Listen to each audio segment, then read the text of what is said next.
Good afternoon. My name is Crystal Rios, and for my final science experiment, I decided to do the walking water experiment. Now, normally this experiment is done in a completely different way from what I chose, so let me explain to you firsthand.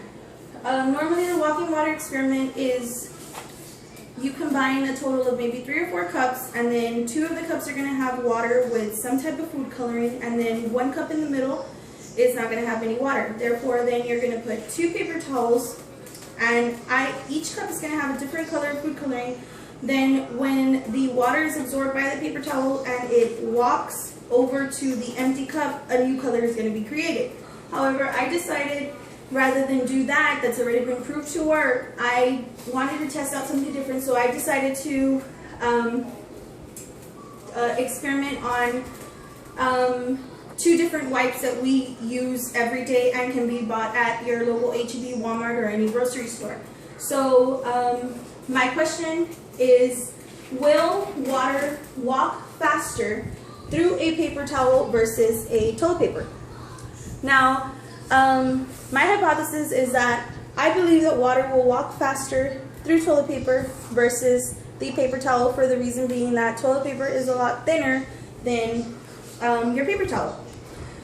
It's very simple, this experiment. As you can see, the materials that I'm going to use are a ruler for measurements, a regular size of paper towel, 6 regular squares of toilet paper, which means just get your toilet paper and measure 6 of those squares.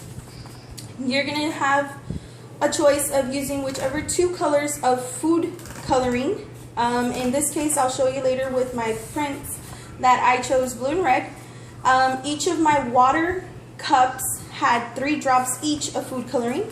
I used a total of 4 glasses, 2 large and 2 small, which again I'll show you in a bit. And of course, we need water for this experiment. Each of my cups had a total of 8 ounces for each cup. Okay, so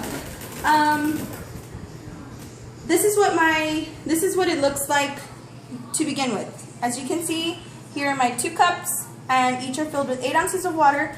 I chose red food coloring for the paper towel, and I chose blue food coloring for the toilet paper. This is what my experiment looked as soon as I did it. Like, I had just placed them down, and this is what it looked like. I then took a measurement between the toilet paper and the paper towels, and within 10 seconds they both rose, or the water walked, about 3 inches together. I then proceeded to leave them overnight, which approximately was about 8 hours, and they rose. The paper towel rose about 12 inches, and unfortunately my toilet paper stayed behind and it only rose about 5 inches. So let me backtrack a little bit. This was my experiment when it began, and this was about 10 seconds later. As you can see, they both rose at the same time. So here's my toilet paper with the blue and my paper towels with the red. Now let's fast forward overnight, and 8 hours later, this was my conclusion. As you can see, the paper towel, it absorbed more, so therefore my water walked a lot more than as to where my toilet paper kind of got stuck just right above or over the rim of the glass. Therefore, in conclusion to my experiment, my hypothesis was wrong. Water traveled a lot faster through the paper towel versus the toilet paper. This experiment proved and showed that every science experiment that we do, based on what we're testing and what we're not, can go either way, which in my case, it totally went opposite. I thought that the toilet paper would absorb faster because it's thinner, and my experiment proved me wrong, which was the paper towel, which was thicker, water was able to walk faster through it. As we've learned in this class, also it's taught us that trial and error is perfectly okay in science, and science is ever changing. So maybe the other experiment of the walking water to create colors works a lot better versus my experiment on seeing which wipe works better, which in this case we've all come to the conclusion, and as you can see, paper towels work better than toilet paper. Thank you.